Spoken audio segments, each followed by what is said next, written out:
la charla, hacer una prescripción del ejercicio tanto como prevención primaria. Prevención primaria es para evitar de que nos dé la enfermedad, como prevención secundaria cuando detectemos la enfermedad en un momento temprano y hacer ese tratamiento, y como prevención terciaria cuando ya tengamos las complicaciones de la enfermedad, que es una fractura de cadera o una fractura de cuerpo vertebral.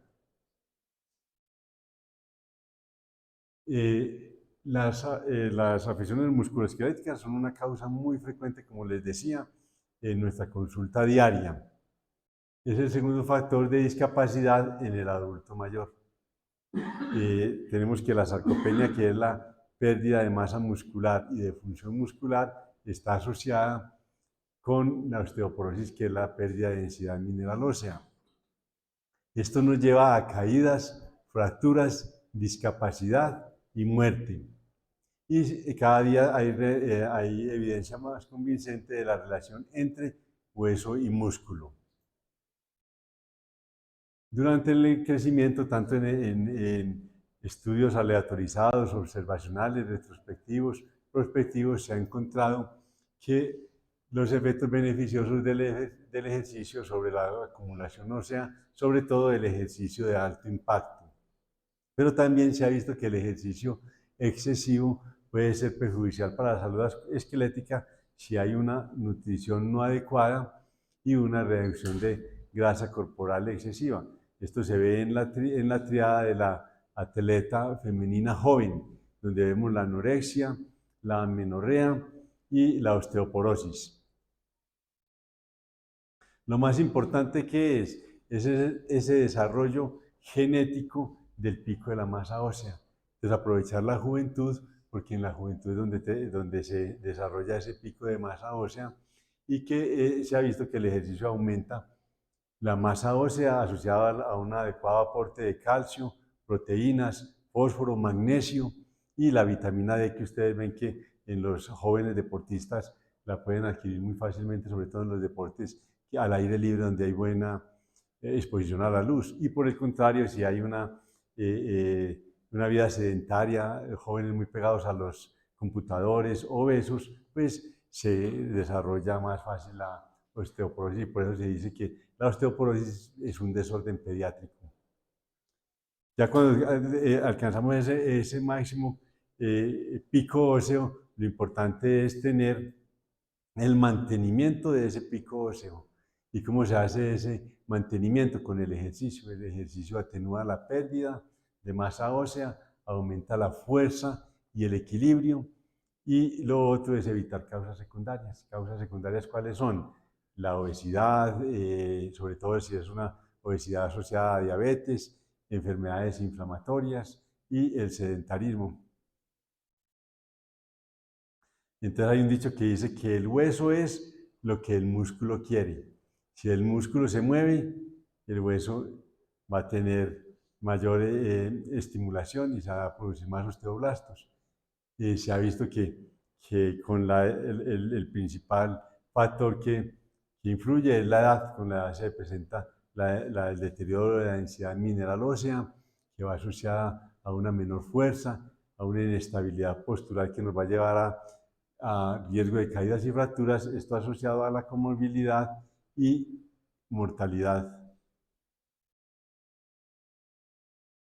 Entonces, además de la edad, que es un factor que determina la osteoporosis, tenemos otros como las enfermedades, específicamente las enfermedades inflamatorias, la diabetes, las artrosis, que vemos muy comúnmente en nuestra consulta, la insuficiencia renal, la insuficiencia hepática, la inactividad, que se puede dar por un reposo obligado en el paciente que se hospitaliza, o por el sedentarismo muy frecuente en los adultos mayores, y la desnutrición por una ingesta inadecuada de proteínas o por síndromes de mala absorción. En esta gráfica quiero mostrar cómo los factores genéticos, nosotros desarrollamos un capital genético, pero este viene nada más hasta la menopausia en las mujeres, donde vemos que a los 50, 55 años ya empieza a disminuir, y en los hombres a partir de los 55 o 60 años. Pero vemos cómo los hábitos de vida saludable, tanto nutricionales como ejercicio, sí ejercen un efecto durante toda la vida, desde el nacimiento hasta la vejez. Por eso es que tenemos que tener estos hábitos saludables toda la vida.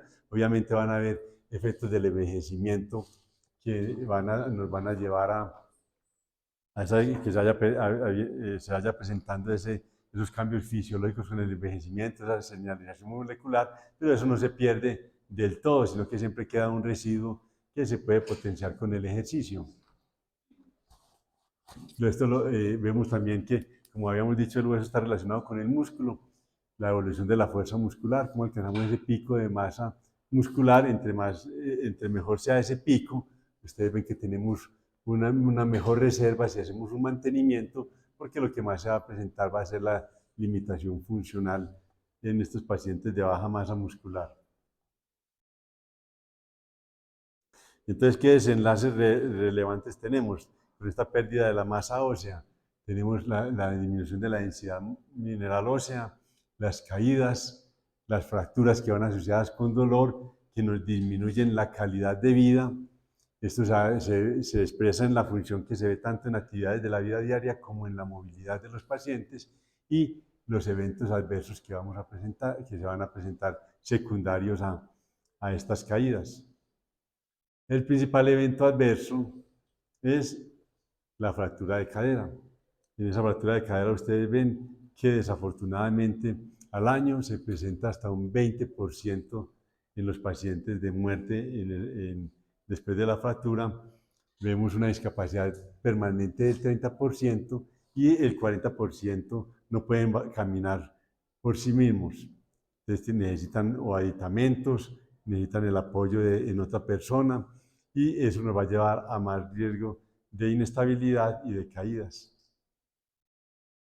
El índice de Frasch, ya muy conocido por ustedes, que lo aplicamos en la consulta. Vemos cómo ese índice de Frasch, que es un predictor de fractura, tiene unas limitantes, y es que solo se incluyen pacientes hasta los 90 años, y el riesgo de fractura osteoporótica mayor se mide nada más durante los 10 años después de que se hace el índice. O sea, pacientes que tenemos entre la década de los 80 y 90 años, no nos va a servir mucho ese índice de Frasch. Además de que en ese índice no se incluyen las caídas ni se hacen evaluaciones funcionales. Entonces ustedes ven que ahí tenemos unas limitaciones en este índice. En una cohorte que se hizo en Hong Kong se demostró que al menos una caída previa a la realización del índice de Frasch nos aumentaba la capacidad predictiva de fracturas en hombres un año después de esa caída previa. Entonces, ¿a qué ha llevado esto? Esto ha llevado a que en las guías de prevención y tratamiento de osteoporosis del Reino Unido, que ellos son los que más han evolucionado en la investigación de osteoporosis en la Universidad de Sheffield, donde se hizo el índice de Frasch, estén haciendo estudios para incluir otras variables en el índice de Frasch. Esto es algo que se debe venir con el tiempo. Y en ellas están las caídas, la historia de caídas del paciente que ya les mencionaba, y están incluyendo también las dosis de esteroides. Entre más dosis de esteroides, pues más riesgo de caídas, y las fracturas recientes mayores. El otro punto importante es la sarcopenia en los pacientes con fracturas. Se ha demostrado que el paciente que tiene sarcopenia se fractura incluso más que el que tiene osteoporosis. Y esto se ha estudiado y encontramos en este estudio cómo los pacientes con sarcopenia, el 44% se fracturaban en hombres y solo el 7% que tenía osteoporosis. Muchas veces la sola sarcopenia es un mayor riesgo. Esto mismo lo vimos en las mujeres. Entonces se dice Frasch o sarcopenia. Entonces, en esta cohorte en China, donde estudiaron 4.000 adultos mayores del 2001 al 2013, se tomaron como medidas basales la densidad mineral ósea en el cuello femoral, los factores de riesgo incluidos en el Frasch, pero se adicionó también la función muscular, donde se evaluó la fuerza de agarre, la velocidad de la marcha y la masa apendicular. Y se encontró que los pacientes que tenían sarcopenia, evaluada por la función muscular, tenían un riesgo de todas las fracturas y un riesgo de 3 veces más de fractura de cadera. Entonces ahora vamos a hablar de la prevención en osteoporosis, que ya habíamos hablado tan importante, la prevención primaria, que como ya lo hemos dicho, los hábitos de vida saludable, la prevención secundaria. Lo ideal es que no tengamos osteoporosis, pero ustedes ven que ya los pacientes nos llegan con osteoporosis. Lo importante es hacer una detección precoz de la osteoporosis y por eso el tamizaje temprano que le hacemos a las pacientes mayores de 65 años, por la sola edad, se les hace la densitometría y el estudio de salud ósea. Y al detectar en esa forma temprana, ya tenemos 2 tratamientos, el farmacológico, que no lo vamos a evaluar hoy, lo podemos ver en alguna otra ocasión, y el no farmacológico. Ambos son complementarios, no se debe hacer un tratamiento solo. El que más densidad mineral ósea se logra es el tratamiento farmacológico, pero tiene que ir asociado con el no farmacológico. Ya lo hemos hablado, exposición solar, la dieta saludable, rica en calcio y en proteínas, el ejercicio y el reducir el tabaco y las bebidas alcohólicas, asociado a la educación terapéutica que se le da al paciente, que es la enfermedad, cómo se debe tratar, la importancia del tratamiento integral de la osteoporosis, eso asociado a las escuelas de osteoporosis y a las escuelas de caídas. Ya cuando el paciente tenemos las complicaciones de, como les decía, de las fracturas, ya entramos a la prevención terciaria. ¿Qué se hace en esa prevención terciaria? Evitar el agravamiento de las complicaciones. ¿Cómo se hace eso? En las medidas no farmacológicas, con lo que hemos visto con el ejercicio, la alimentación, pero este ejercicio ya tiene que ser un ejercicio individualizado. Ya no podemos hacerle un ejercicio común para todos, el que se hace en el paciente con osteoporosis y que tiene una buena funcionalidad. Las ortesis en las fracturas vertebrales tempranas, los medios físicos y en las medidas farmacológicas, además del tratamiento farmacológico de la osteoporosis, debemos tener muy bien controlado el dolor. No solo en el tratamiento se tiene en cuenta la densidad mineral ósea, sino que también hay que tener en cuenta las alteraciones sensoriales del adulto mayor, la debilidad muscular, las alteraciones del equilibrio y los reflejos, las enfermedades concomitantes que presentan y que estén controladas, y las actividades de la vida diaria. Que todo eso pues, nos vaya a dar riesgos de caídas. Entonces, cuando se va a prescribir el ejercicio, ¿qué recomendaciones generales debemos tener en cuenta? Ahora siempre el estado cardiovascular, que no vamos a tener una falla cardíaca descompensada, un infarto de miocardio, una angina inestable, pues, que esos son casos muy extremos. Evaluar el estado osteoarticular. Ustedes ven que tenemos en nuestra consulta la gonartrosis, la cosartrosis, entonces tenemos que tener controlado el dolor y disminuir esos factores de riesgo que vemos en estas patologías. Evaluar el estado nutricional, ese índice de masa corporal, que no sea un índice de masa corporal muy bajito, que nos lleva a que se disminuya la densidad mineral ósea. Si el paciente está utilizando dispositivos para la movilidad, si está utilizando un bastón, un caminador, es importante tener eso en cuenta. El nivel previo de actividad física, siempre hay que preguntarlo, porque si el paciente nos dice, yo la actividad que hago es que solamente camino entre la casa, pues no vamos a pretender con un programa de ejercicio a que lo vamos a poner a caminar en 2 semanas 1 kilómetro. Y las mediciones objetivas que ya ustedes muy bien conocen, la batería del desempeño funcional, la batería corta. ¿Qué consideraciones entonces tenemos que evaluar en el paciente cuando le hacemos el examen físico? ¿Cómo está esa fuerza muscular, los rangos de movimiento, el equilibrio? ¿Cómo es esa marcha desde que debemos entrar al paciente al consultorio? la función cardiopulmonar, la densidad mineral ósea y el historial previo de fracturas. Por eso preguntamos siempre cuántas fracturas ha presentado en el último año, para ver si el paciente tiene un síndrome de caída recurrente y el riesgo de caídas que nos manifiesta el paciente si nos dice que presenta una marcha inestable. Cuando hablamos de actividad física, tenemos que tener las recomendaciones de la Organización Mundial de la Salud, qué es actividad física y qué es ejercicio.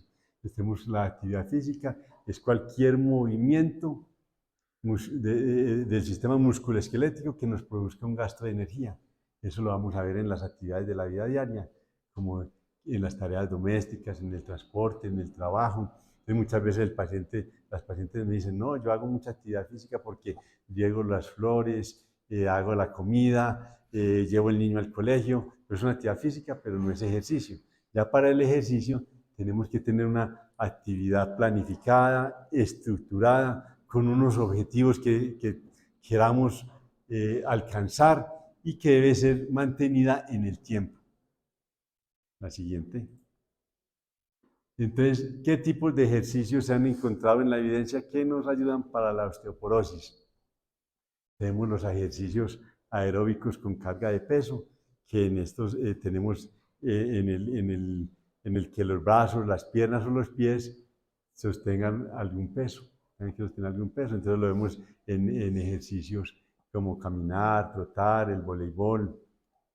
Los ejercicios de fuerza de resistencia, que la articulación sostenga una carga en contra de la gravedad. La sostenga. Entonces tenemos las pesas libres, las máquinas, los tubos o el propio peso corporal, que sea el que sostenga. Y el entrenamiento multicomponente, que ya es una combinación de todos los ejercicios, los aeróbicos, los de equilibrio, los de fuerza. También se puede el baile, que es aeróbico, y los de resistencia progresiva, que es el que más evidencia tiene. Siguiente.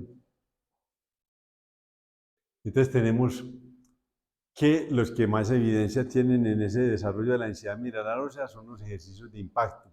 Estos ejercicios de impacto los podemos dividir en bajo, que ustedes tienen ahí la natación, el caminar a una velocidad menos de 4 kilómetros por hora, la bicicleta estática, tenemos la elíptica. Ya moderado es caminar ya a una velocidad más rápida de 4 a 6 kilómetros por hora. Tenemos la bicicleta en montaña, el patinaje, y en el alto tenemos ya los ejercicios que nos requieren un alto impacto, como el correr, el trotar, o los ejercicios de caminar a una velocidad mayor de 6 kilómetros por hora. Entonces se ha encontrado que los ejercicios de alto impacto sirven para estimular la osteogénesis en pacientes con osteoporosis. A mayor impacto, mayor capacidad osteogénica. Y se dice que aunque su efecto sobre la densidad mineral ósea es pequeño, se asocia a una disminución del riesgo de caídas y de fragilidad. Lamentablemente, los pacientes que nos llegan a nosotros ya nos llegan con osteoporosis, con limitación funcional, entonces no les podemos prescribir estos ejercicios de impacto. Están contraindicados en pacientes que presentan fracturas por fragilidad o limitación en la movilidad.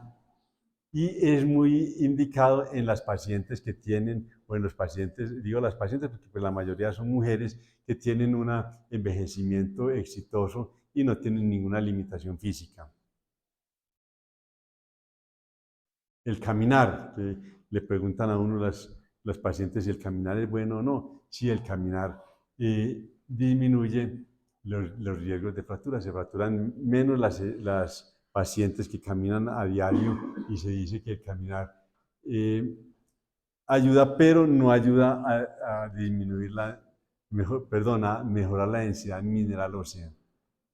El solo caminar no sirve para mejorar la densidad mineral ósea, solo sirve en las mujeres premenopáusicas si se camina a una velocidad mayor de 5 kilómetros por hora, 30 minutos, 3 a 4 días a la semana, pero en las pacientes posmenopáusicas y perimenopáusicas no mejora la densidad mineral ósea. El otro tipo de ejercicio es el equilibrio. la Organización Mundial de la Salud recomienda que pacientes mayores de 65 años con o sin osteoporosis deben hacer ejercicios de equilibrio para prevenir caídas. Esos ejercicios de equilibrio se deben hacer 2 horas a la semana, idealmente 15 a 20 minutos al día. Estos ejercicios lo ideal es que se pueden hacer o programados o incluso dentro de la rutina diaria que el paciente hace en sus actividades de la vida diaria. Se ha encontrado pues, que sirve tanto en programas estructurados como en actividades cotidianas. Entonces estos ejercicios de equilibrio los podemos hacer de varias formas, los podemos hacer transfiriendo equilibrio de una extremidad a la otra, se pueden hacer en forma estática, los ejercicios de equilibrio pues, que tanto les recomendamos en la consulta a los pacientes, que es el tándem, pararse en una pierna, que puede ser con sostén en una silla, dependiendo de cómo lo encontremos en la evaluación, o se puede hacer el ejercicio dinámico. El ejercicio dinámico que es ya caminar en puntillas, en talones, la misma marcha con el tándem, y disminuyendo en el paciente que encontramos limitación gradualmente el soporte. El paciente se apoya en un escritorio, en una mesa, y irlo disminuyendo gradualmente. Y se ha encontrado que estos ejercicios de equilibrio, combinados o no con ejercicios de fortalecimiento, son costo efectivos. En investigaciones que se han hecho, disminuyen las caídas y al disminuir las caídas, pues disminuyen las fracturas de cadera. El tercer grupo de ejercicios, y quizás el más importante, es el ejercicio de fortalecimiento. Porque ustedes ven que siempre la relación de hueso-músculo, si disminuye la masa ósea, disminuye también la fuerza muscular, como decíamos al principio, esa relación. Se ha encontrado que hay una asociación entre fracturas vertebrales y debilidad de la musculatura erectora y de la musculatura del abdomen. Y el efecto del ejercicio de fortalecimiento es localizado. Entonces, por eso hay que hacer ejercicio tanto de musculatura proximal en miembros superiores, en miembros inferiores, y de musculatura erectora de la columna. Se ha encontrado que estos ejercicios de fortalecimiento de la musculatura erectora nos previenen la osteoporosis en columna. Entonces, ¿cómo se deben hacer estos ejercicios de fortalecimiento? Se deben hacer al menos 2 veces a la semana. Lo ideal serían 3 o 4 veces, siempre interdiarios para que descanse la fibra muscular. Estos programas de fortalecimiento progresivo se ha demostrado eficacia en que mejora la funcionalidad, reduce el temor a las caídas en las pacientes posmenopáusicas y previene la pérdida, y pueden mejorar también la densidad mineral ósea. Debemos tener una intensidad adecuada que nos estimule la capacidad de nuestro cuerpo. Esa intensidad la vamos logrando con un aumento progresivo. Lo ideal que se dice para que haya efectos es que la intensidad sea entre el 60 al 80% de una repetición máxima. No se debe pasar de esa intensidad en el adulto mayor, porque ya tendríamos lesiones si pasamos de esa intensidad del 80%. Entonces, ¿qué recomendaciones generales tenemos que darle a los pacientes que tenemos del ejercicio? Que el ejercicio sirve para prevenir fracturas osteoporóticas en pacientes con fragilidad. O sea, el hecho de que el paciente tenga fragilidad es no quiere decir que siempre sea discapacidad, sino que si se hace un buen programa de ejercicio, vamos a obtener estos resultados. Y todas las guías dicen que se deben hacer ejercicio tanto de aeróbicos en carga como de equilibrio. Ya como habíamos hablado, si son mayores de 65 años, se les debe prescribir a todas las personas. Y el que mayor evidencia tiene es el de fortalecimiento progresivo. ese ejercicio debe ser siempre combinado con el tratamiento, como habíamos dicho, y el ejercicio carece prácticamente de efectos secundarios, son muy escasos los efectos secundarios en los pacientes desde que sea prescrito adecuadamente. Y los efectos del ejercicio no son inmediatos. Hay que decirle al paciente que hay que tener una participación muy activa, porque pues, el paciente quiere tener los efectos de una forma inmediata. Siempre explicar al paciente los objetivos, qué precauciones debe hacerlos y estimularle para que lo haga en forma independiente. Les traigo esta caricatura de Maitena, que es una caricaturista argentina.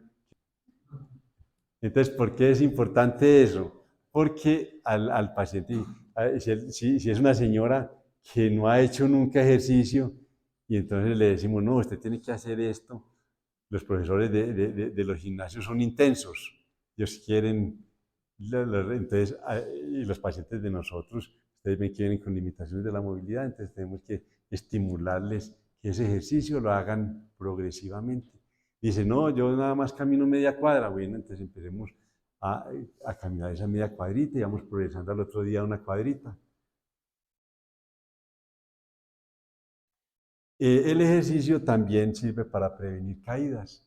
Entonces, se ha encontrado que mejora la fuerza, mejorar la fuerza y el equilibrio reducen las caídas con lesiones y fracturas. Los ejercicios deben adaptarse al perfil de riesgo de caídas del paciente, lo que determinamos en el Up and Go y en la velocidad de la marcha. Se debe tener siempre los factores modificables de las caídas en el hogar, que ustedes ya muy bien los conocen, y contribuyen tanto en la prevención primaria como secundaria de fractura por fragilidad. Los programas de prevención de caídas para adultos mayores que viven en la comunidad son eficaces para disminuir caídas, hospitalizaciones y los costos médicos asociados. Ustedes saben, la hospitalización por una fractura, los costos se dice que es un problema de salud pública, y más en nuestros países que son subdesarrollados y que no tenemos programas de prevención de caídas, a diferencia de los países europeos que tienen programas estandarizados para los adultos mayores.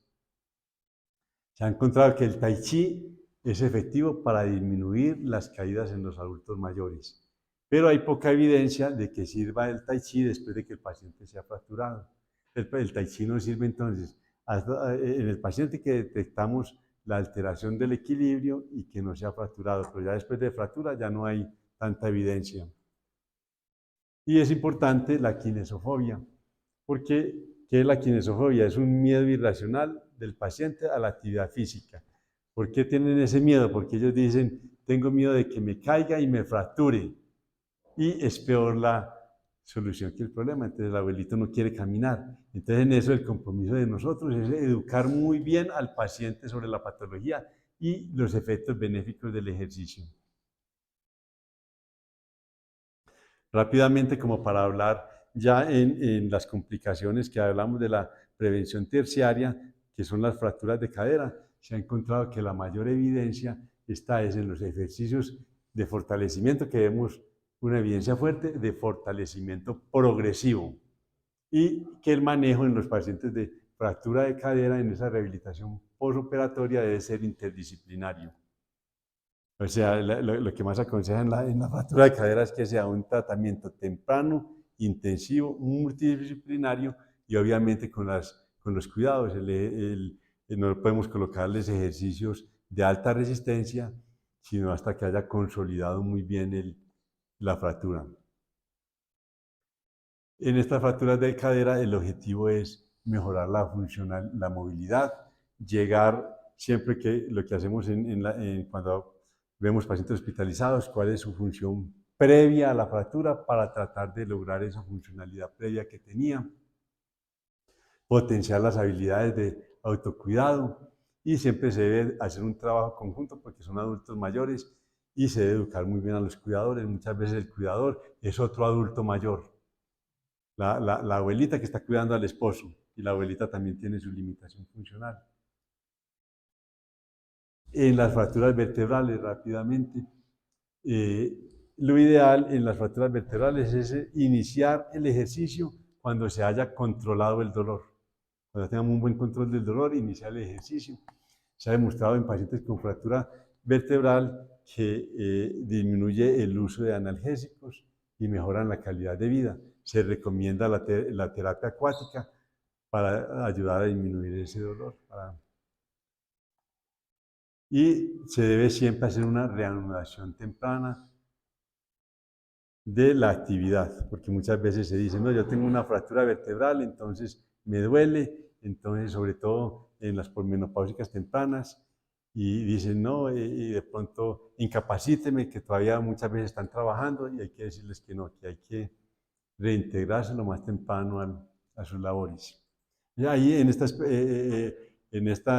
se recomiendan estos dos tipos de ejercicios, que son los ejercicios de fortalecimiento de la musculatura erectora y los ejercicios de inclinación pélvica. Entonces, el ejercicio físico en la osteoporosis, ya como para ir concluyendo, muestra un efecto beneficioso en ganancia de masa muscular, fuerza muscular, equilibrio, estabilidad postural, prevención de caídas. Y es seguro teniendo en cuenta pues, las recomendaciones que le tenemos que hacer a cada paciente en una forma individualizada. Siguiente. Las guías de práctica clínica, entonces todas nos muestran los beneficios del ejercicio, pero tienen una limitante y es que no es individualizado. Entonces hay unas guías clínicas y ya nosotros esas guías clínicas tenemos que adecuarlas de acuerdo a la evaluación que le hagamos nosotros. ¿Qué tomamos de esa guía y qué no tomamos? Bueno, vamos rápidamente como a mostrar algunas guías para que ustedes se familiaricen. Ya estas ya las conocen muy bien, que son las guías de prevención de caída, que es el programa de ejercicios de la Universidad de Otago en Nueva Zelanda, que es muy recomendable y que ha disminuido muchos costos en la salud pública en Nueva Zelanda y lo han tomado en otros países. Siguiente, Leonardo. Ahí tenemos ejercicios de calentamiento, tenemos los ejercicios de fortalecimiento. Siguiente. Los ejercicios de equilibrio que los tenemos desde apoyados en la mesa, como les decía, ir progresando hasta levantarse y sentarse de la silla, ya caminar hacia atrás, hacer el 8, de acuerdo al progreso que vamos viendo en cada paciente. Este ejercicio, ¿por qué traje esto de ROPE? Porque el ROPE es el programa de ejercicios para rehabilitación de osteoporosis que más cercano tenemos en nuestro continente, en Estados Unidos, que los impulsó la doctora Sinaki. La doctora Sinaki es una fisiatra de la Clínica Mayo en Minnesota. Ella ha investigado, ya tiene 30 años de trabajo en investigación en osteoporosis y se ha dedicado mucho a las fracturas vertebrales. Entonces, por eso vemos que se enfoca mucho en fortalecimiento de erectores, pero también tiene los ejercicios de equilibrio y de fortalecimiento. Tenemos este que ustedes ya muy bien lo conocen, los ejercicios de la CERMEF, que son de los más consultados en internet, que tienen para todo tipo de ejercicios, pero en osteoporosis tienen específicamente para osteoporosis asintomática y osteoporosis con fractura vertebral. Ahora esto ha evolucionado mucho y en mayo ya ellos tienen su código QR, que ustedes lo pueden tener para que se lo den a los pacientes para que hagan los ejercicios. Y en mayo, pasemos la siguiente, Leonardo, tenemos ya los videos. Ya ellos montaron videos de cada ejercicio, porque hasta mayo de este año no tenían sino los folletos, pero ya tienen los videos que lo hacen muy práctico, porque le explican al paciente cuántos segundos sostener el ejercicio, cómo hacerlo. Y ustedes lo pueden compartir con ellos mandándoselos al correo. ¿Se nos cayó la batería o qué, Leonardo? Se va a caer, conectémoslo entonces. El cargador lo tenemos allá en la maleta. Ahí, sí. Sí.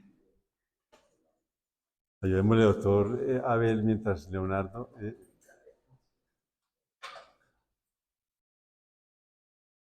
Estos otros ejercicios que hizo una colega española, la doctora María Elena Martínez, que es fisiatra en el Hospital Ramón y Cajal, que ellos tienen allá una asociación de pacientes con osteoporosis que se llama AECOSAR, ustedes lo buscan también en internet, ejercicios, y también es práctico para que ustedes le den a los pacientes. Ahí en esos ejercicios, digamos, Leonardo, le explican a los pacientes, hay de todo tipo de ejercicios. Entonces ahí hay de fortalecimiento, están los videos con el avatar, el paciente puede hacerlo al frente de su televisor y entonces lo hace con el avatar y ahí no tenemos la disculpa de que los abuelitos dicen, no, es que hace mucho frío y no salgo al parque a hacer el ejercicio, entonces aquí lo pueden hacer incluso en la misma casa, a ecosar, a ecosar ejercicios. Es, hay cosas que hay cosas ahí lo encuentran ahí mismo en internet.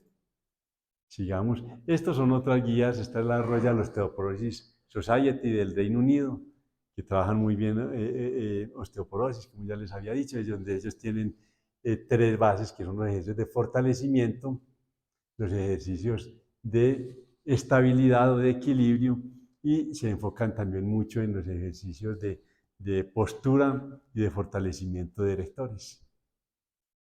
Aquí lo ven, tienen los grafiquitos, cómo van progresando, cuáles pueden hacer la mayoría de los días, desde los ejercicios de bajo impacto hasta los ejercicios de alto impacto, cómo los deben hacer. Esto sumándolos a los ejercicios ya de fortalecimiento de la vida diaria con los ejercicios de balance, y ellos tienen también muy en cuenta las posturas. El to fit, to fall, or fracture, que este es de Canadá. También ahí vemos que están las gráficas, está muy bien explicado, donde explican las posturas adecuadas, los ejercicios de fortalecimiento, los ejercicios de equilibrio. Miren el fortalecimiento incluso con sentadillas, con push-up en la pared. Siguiente, Leonardo. Las posturas que no deben hacer, lo que le explicamos a los pacientes. Y lo quise traer porque esta es la doctora Sinaki. Este ejercicio, este libro tiene un costo en internet por Amazon, pero con la universidad se puede bajar, se puede descargar. Que es la doctora Sinaki, la que les hablaba de la fisiatra de la Clínica Mayo, que ella ha trabajado, hizo el libro donde está el manejo no farmacológico, donde está el ejercicio, la nutrición, las caídas y la prevención de fracturas. Entonces, ¿qué tenemos como conclusiones? La principal recomendación sobre el ejercicio para pacientes es combinar el tipo de ejercicios en pacientes sin fragilidad. Entonces, se encuentra que los ejercicios de tipo aeróbico de carga de alto impacto son muy buenos en los pacientes que tienen una buena condición física y que no tienen limitación en la movilidad. Siempre se deben hacer ejercicios progresivos, de acuerdo a la capacidad que encontremos en el paciente. Pero se en cuenta que los ejercicios de resistencia muscular, de fortalecimiento, son los más benéficos en el paciente con osteoporosis. Los ejercicios siempre deben ser adaptados a la capacidad individual del paciente. Entonces, no a todos los pacientes les vamos a mandar, por decir algo, to fit, to fall, to fracture. No, vaya haga esos ejercicios de to fit, to fall, to fracture, que ahí están. No, tenemos que mirar y ver, porque ustedes ven que las guías dicen 2 veces, por decir algo, los ejercicios de equilibrio, 5 veces a la semana, 2 horas, pero entonces hay que decirle, bueno, empezamos 5 minuticos sosteniéndose. Si vemos que la abuelita no se sostiene, entonces que se sostenga del escritorio, que se sostenga de la silla, y vamos progresando. Obviamente, eso hay que guiárselo a las fisioterapeutas. A la fisioterapeuta le pone el programa como uno quiera que sea, tanto fortalecimiento de erectores como fortalecimiento en equilibrio, que primero lo hagan apoyándose, que después lo hagan ya con los ojos cerrados, que después ya lo hagan sobre una superficie, sobre un cojín, y eso el paciente va progresando y va practicando en la casa. Los beneficios del ejercicio físico en el paciente con osteoporosis severa son múltiples y van más allá de la mejoría de la densidad mineral ósea. Y siempre tenemos que ver una visión desde la osteosarcopenia. Este es un término que se ha desarrollado mucho en los últimos 10 años, la osteosarcopenia, que es la relación músculo-hueso. Y siempre tener el acompañamiento de un profesional. Y ustedes ven pues, que desafortunadamente pues los que trabajamos con adulto mayor somos muy poquitos. En la parte de los fisiatras, que somos los que trabajamos más, y los geriatras en ejercicio. Entonces, los geriatras nos lo remiten. Aquí está pues la doctora Fanny para que trabajemos en conjunto. Siempre hacer ese trabajo en conjunto y siempre asesorando al paciente qué ejercicio debe hacer y cómo hacerlo para que él se sienta que se le está dando una educación. El paciente le agradece a uno, le dice, yo no sabía eso, no sabía cómo me tenía que agachar, no sabía qué ejercicio tenía que hacer. Y eso es todo. No sé si...